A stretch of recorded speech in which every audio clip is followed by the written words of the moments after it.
어젯밤 민주당의 결정으로 지금 후폭풍이 만만치 않습니다. 홍종선 기자님. 그렇습니다. 어젯밤 더불어민주당 전략공천관리위원회가 6일 지방선거에서 서울시장 후보에서 이 송영길 전 대표와 박주민 의원을 컷오프, 배제하기로 결정을 했습니다. 이에 정다운 전략공관위원이 SNS에 이거를 알리면서 반대했지만 부족했다 하면서 본인의 사퇴를 알렸어요.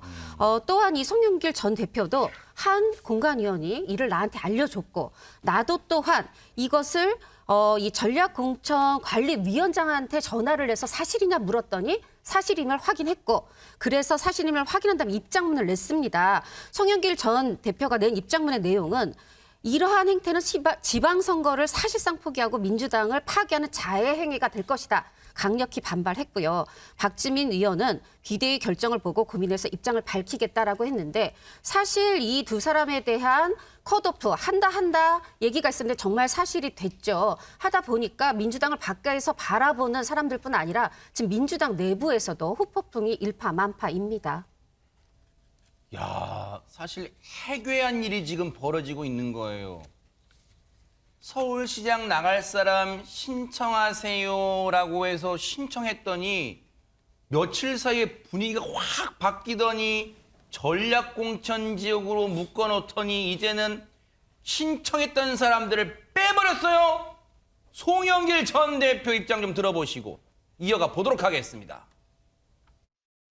송영길 당대표가 대선에 책임을 지고 출마를 못한다는 논리는 바로 이재명 후보의 대선 패배 책임으로 연결될 수밖에 없고 사실상 이재명 후보의 정치 복귀를 반대하는 선제 타격의 의미가 있다고 생각합니다. 그래서 그건 적절치가 않고 책임을 진다는 것이 후방에 나가서 쉬고 있고 전선에서 이탈하는 것이 아니라 가장 어려운 싸움에서 솔선수범해서 나서서 국민과 당원의 요구와 기대에 부응하는 것이 진정으로 책임을 지는 것이다. 전략공천 할 사람을 정해야지 누구를 배제하는 결정을 한다는 게 좀 이해가 안 되고.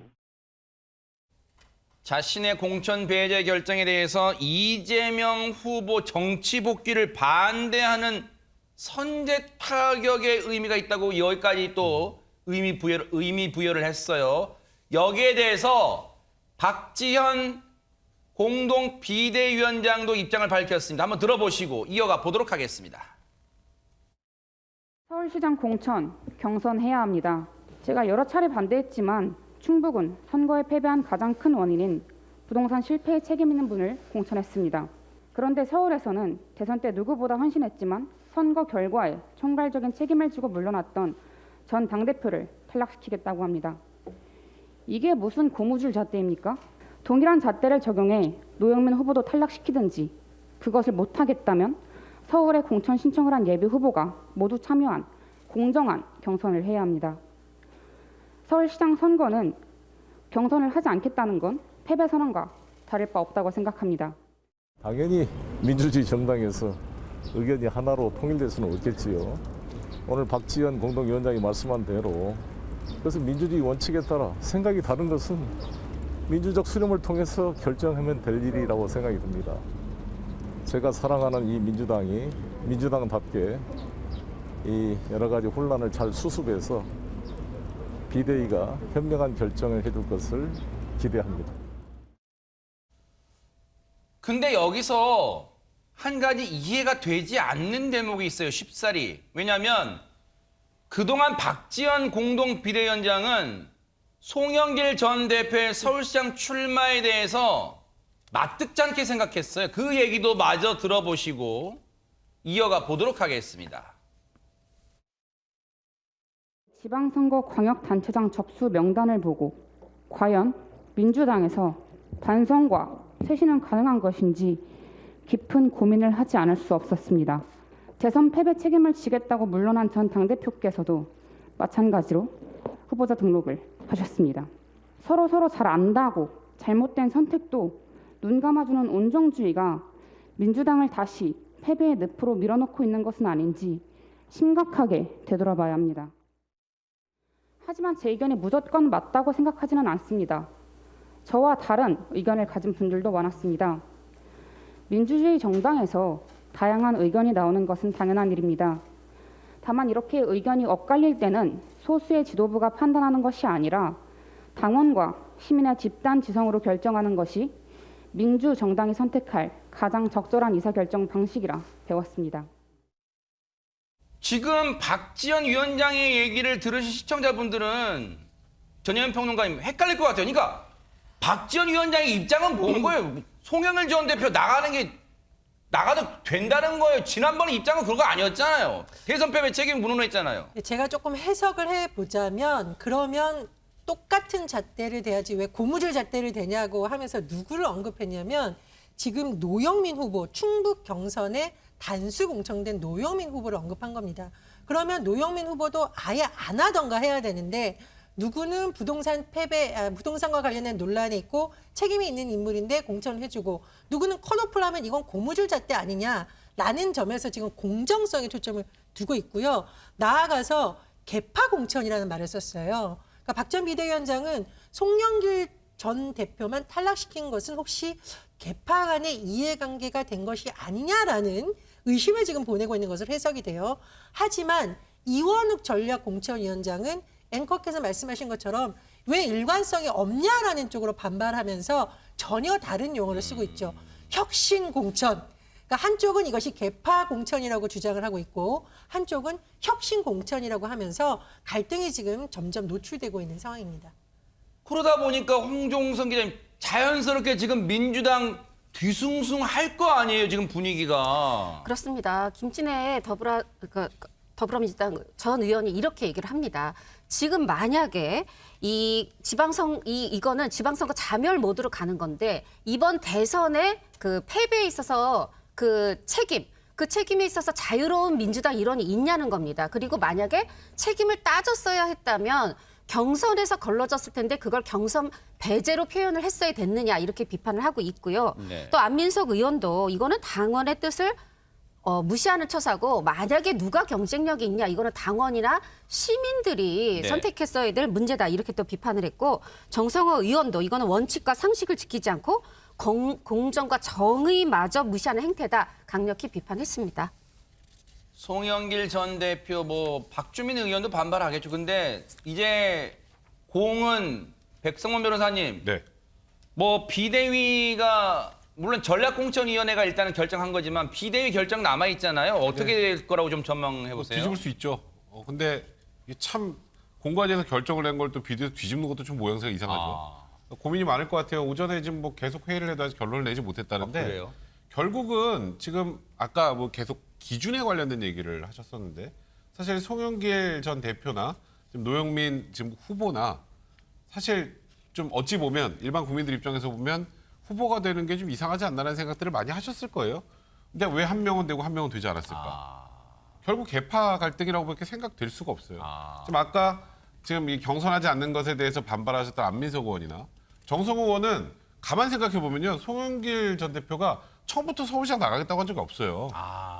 저 템플스테이 하고 있는데 저기 지금 김남국 의원님이 김남국하고 정성호 의원 찾아가서 맞아요. 설득해서 서울시장 하라 그랬는데 갑자기 컷오프 시키니까. 소영길 지금 당대표 입장에서 굉장히 황당한 거죠. 황당하겠죠. 아니, 진짜. 내가 안 하겠다고 끌고 와서 하라 그래 놓고 지금 갑자기 나가라 그러느냐.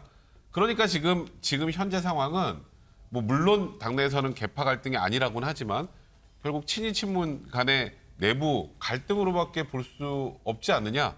그래서 지금 비대위에서도 결정하는 게 그렇게 간단하지는 않을 것 같다는 생각이 듭니다. 야, 이게 간단치가 않네요. 한꺼풀 더 들여다보니까 그런 것까지 있을 수 있군요. 근데 전략공천 하게 되면 전혜연 평론가 지금 그러면 이제 송영길 전 대표, 박주민 의원 등 공천 배제했어요. 그럼 누구로 지금 전략공천하려는 움직임이 있는 거예요, 민주당은? 예, 물론 이건 관측이기도 하고 또 당사자들은 굉장히 지금 말을 아끼고 있는 상황이 있는데 박영선 전 중소벤처기업부 장관에 대한 전략공천 가능성이 관가에서 언급되고 있다고 합니다. 그래요? 아무래도 이제 서울시장 출마를 한 경험도 있고 또 장관의 경험도 있고 돌아보면 당 원내대표를 하기도 했었고 지명도도 굉장히 높잖아요. 아마 그런 점에서 좀 오세훈 대항마라던가 국민의힘 다른 후보가 되더라도 경쟁력이 있지 않을까. 시간이 많지 않다 보니까 이런 점 때문에 아마 이런 관측이 나오는 것으로 보이고요. 또 다른 한편에서는 이낙연 전 대표 추대론이 나오고 있습니다. 근데 추대론이라는 것은 경선을 하지 않고 그냥 말 그대로 뜻을 모아서 후보를 해 주십시오라는 형식인 건데 네. 다만 이제 앞으로 소식을 전해드리겠지만 네. 이낙연 전 대표가 이에 대해서 부정적인 입장을 이미 여러 번 밝히고 있습니다. 다만 송영길, 박주민 지금 예비 후보라고 제가 명칭을 하겠습니다. 컷오프로 배제가 됐지만 공관위에서의 과정이 아니라 지금 지도부인 비대위에서 이것을 의결을 해주냐 안 해주냐가 남아있기 때문에 이 모든 과정이 종합되어야만 전략공천을 할지 아닐지가 또 여부가 결정날 것으로 보입니다. 어쨌든 뭐 이낙연 전 대표는 본인 뜻은 확고한 것 같아요. 자기는 서울시장 출마 생각하지 않고 있다고 뭐 누차 얘기했다 이렇게 얘기를 하고 있습니다. 어쨌든 박영선 전 장관 쪽으로 전략공천 될지 한번 지켜볼 텐데 근데 또 하나의 관심이 있어요. 배 소장님. 네. 이번에 이제 6월에는 지방선거와 동시에 이제 보궐선거도 있잖아요. 국회의원 등등등. 그렇죠. 이 사람의 출마 여부를 놓고 뭐 여론조사 나온 게 있다는데 누구예요?